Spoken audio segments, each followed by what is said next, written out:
Two members of the Civic Dance Center are ending their time with the company and planning to dock their ship in Neverland. I'm Eric J. Dockery, your Bakersfield neighborhood reporter. Both are continuing their dreams in theater, each with a different route. Grayson Galella has the lead role in the show and plans on attending Ballet Austin in Austin, Texas after Civic.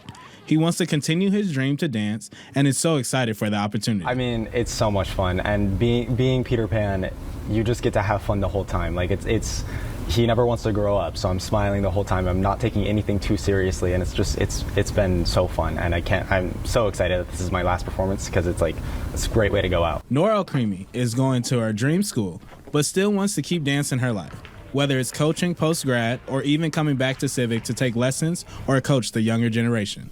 I'm attending Stanford University for the next 4 years, majoring in bioengineering, and then I'm also dancing with their company, Cardinal Ballet Company.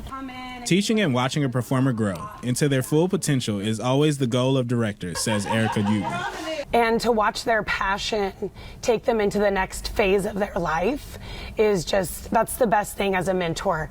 Hard to let them go, but very exciting to watch them take that next leap into their story and see what their life becomes. Both performers have their favorite scene, but in this show, Nora shows another side that her audience hasn't seen before. I'm actually Peter Pan's shadow. And what are a couple scenes that you're actually looking forward to this week? So I just love how goofy the scene is. A lot of people have been telling me they've never seen me do anything like this before because I'm usually into the typical ballerina roles, but it's really out of character to see me do something so goofy.